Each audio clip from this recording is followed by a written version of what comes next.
Bonjour à tous et merci d'être avec nous sur France 24. À la une de l'actualité internationale, un suspect du meurtre du journaliste Jamal Khashoggi a été arrêté à Paris alors qu'il s'apprêtait à prendre un vol pour Riyad. L'Arabie Saoudite affirme qu'il y a erreur sur la personne. La France, de son côté, a exécuté un mandat d'arrêt délivré par la Turquie. Jamal Khashoggi avait été tué à Istanbul. Rien de nouveau dans l'échange entre Joe Biden et Vladimir Poutine qui s'est déroulé ce mardi. Le président américain s'est inquiété d'une possible offensive russe sur l'Ukraine et a menacé Moscou de sanctions. Son homologue russe, lui, s'est dit inquiet de l'élargissement de l'OTAN jusqu'aux frontières russes. Et puis l'Irak récupère l'un de ses trésors archéologiques, une tablette de l'épopée de Gilgamesh, l'un des textes les plus anciens de l'histoire humaine. Elle avait été volée lors de la guerre du Golfe en 1991. Les États-Unis l'ont restituée à Bagdad.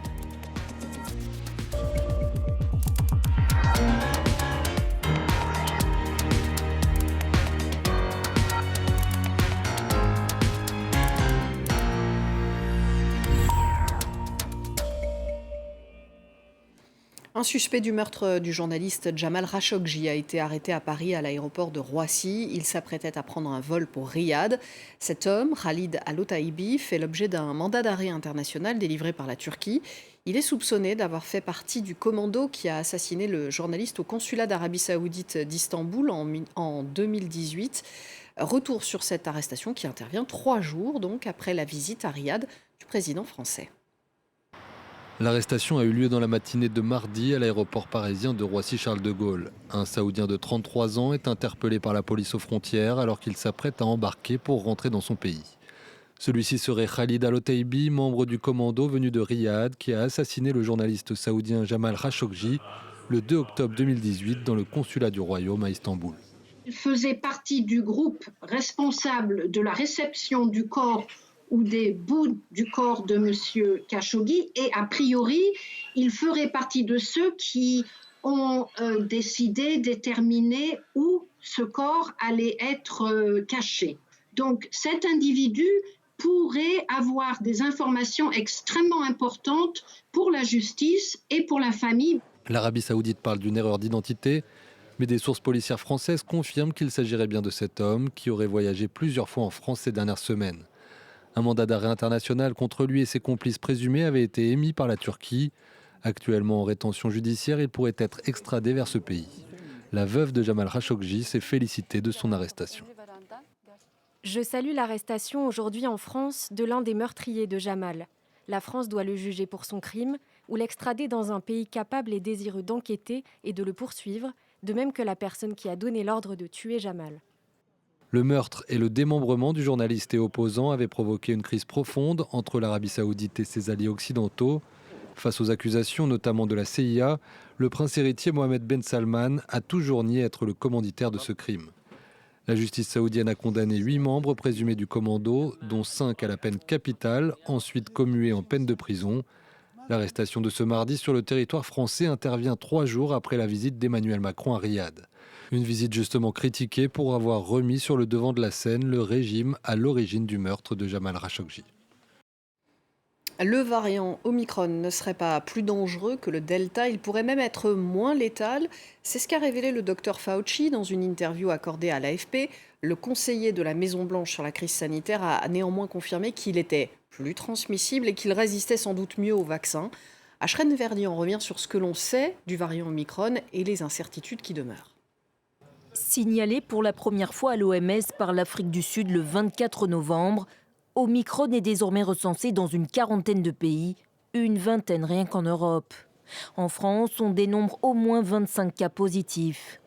Le variant Omicron présente plus de mutations que le variant Delta. Sur cette image 3D réalisée par une équipe italienne, on en voit une trentaine dans la protéine Spike, clé d'entrée du virus dans l'organisme. Plus de mutations ne veut pas dire nécessairement variant plus dangereux. Les données préliminaires indiquent plutôt l'inverse. Il n'y a aucun élément clinique qui nous permette de considérer que ce variant soit plus dangereux pour les humains que le variant Delta, ce qui serait évidemment une nouvelle rassurante de ce point de vue-là. Il apparaît que ce variant, à l'évidence, est plus contagieux, voire fortement plus contagieux que le variant Delta, qui lui-même est déjà très contagieux par rapport au variant précédent.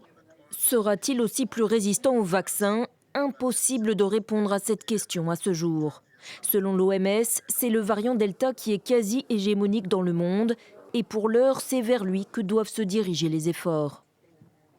Omicron ne doit pas déplacer les priorités du moment. Les priorités du moment, c'est bien d'arriver au pic de cette 5e vague, d'arriver à la phase descendante et de diminuer le plus bas possible dans la phase descendante, donc pour arriver à une circulation du virus la plus basse possible pour janvier, février ou mars prochain. Donc je pense que la question de la vaccination actuellement ne touche pas du tout encore le variant Omicron. Les laboratoires Pfizer, Johnson & Johnson et la société de biotech Moderna ont en tout cas déjà commencé à travailler sur de nouvelles versions de leur vaccin pour cibler plus spécifiquement le variant Omicron.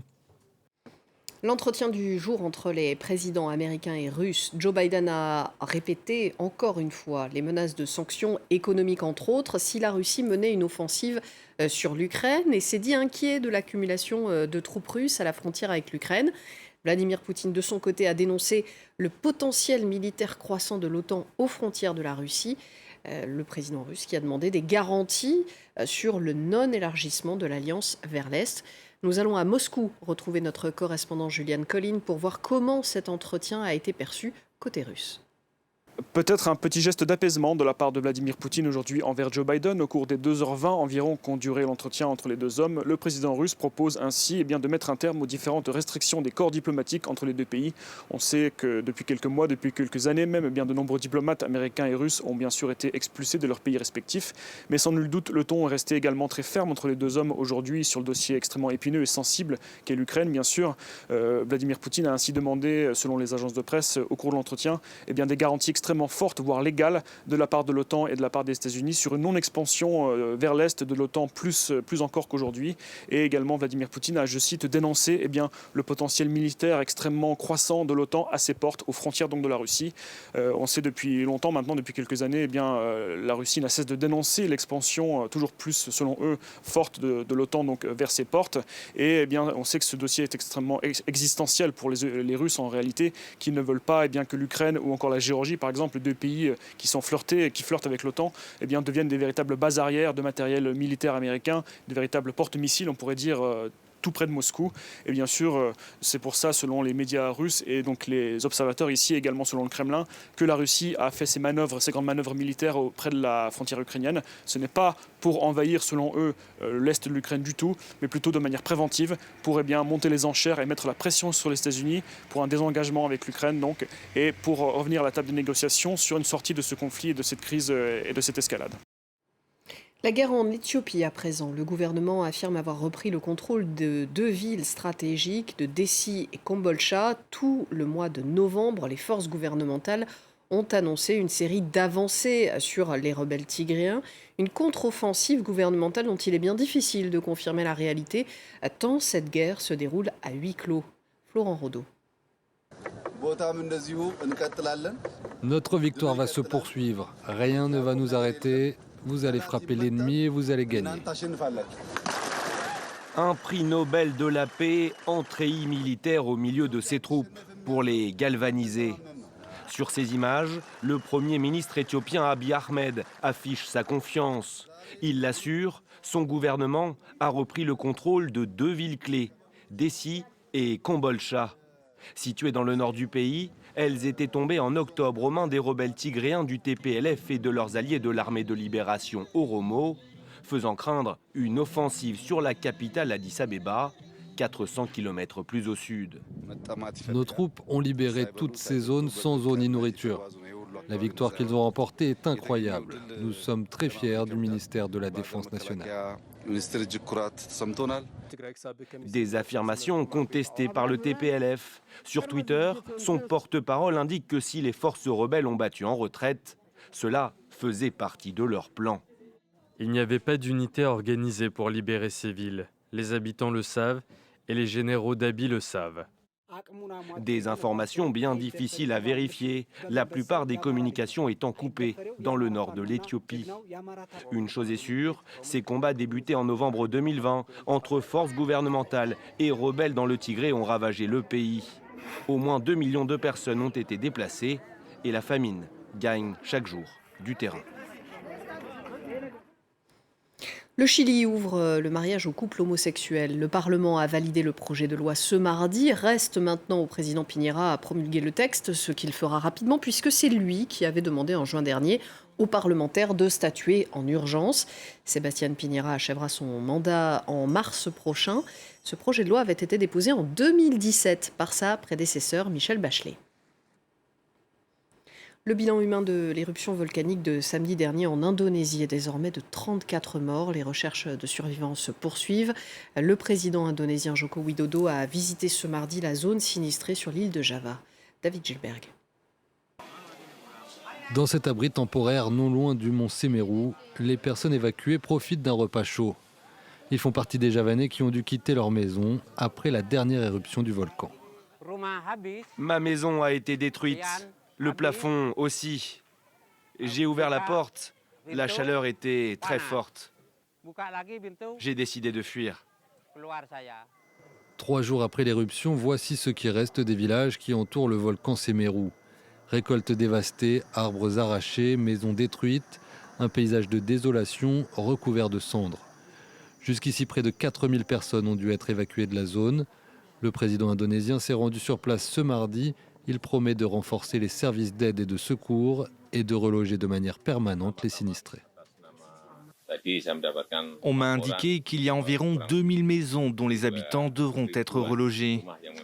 Nous déciderons rapidement de l'endroit où les reloger et nous construirons dans la foulée. Le volcan est toujours actif depuis samedi, faisant encourir de grands risques aux habitants et aux secouristes. La recherche de survivants se poursuit néanmoins, avec notamment le déploiement d'équipes cynophiles. Une vingtaine de personnes est toujours portée disparue.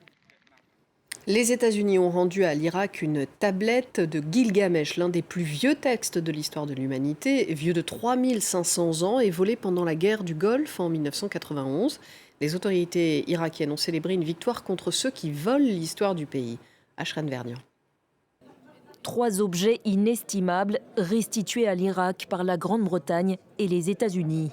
Une tête de bélier, une tablette sumérienne et surtout cette autre tablette en argile dite de Gilgamesh, recouverte de caractères cunéiformes. Récit des aventures d'un puissant roi mésopotamien en quête d'immortalité.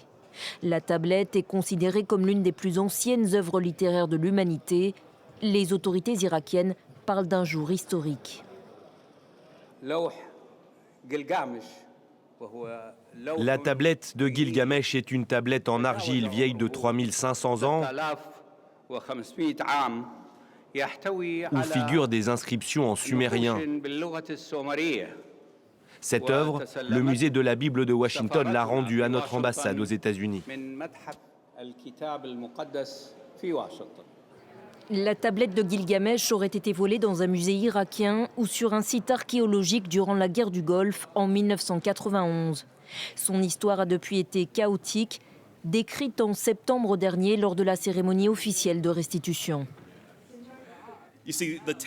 La tablette est apparue au Royaume-Uni en 2001. Elle a été introduite clandestinement aux États-Unis et vendue pour $50 000. De faux documents ont permis sa revente et son transport vers d'autres pays avant qu'elle ne revienne aux États-Unis. En un an, l'Irak a récupéré des États-Unis près de 18 000 pièces archéologiques, pour la plupart vieilles de 4000 ans. Le pays souffre du pillage de ses antiquités depuis des décennies, une réalité aggravée par l'invasion américaine de 2003 et l'arrivée des djihadistes du groupe État islamique 10 ans plus tard. Voilà pour l'essentiel, on se retrouve dans un quart d'heure pour un nouveau journal.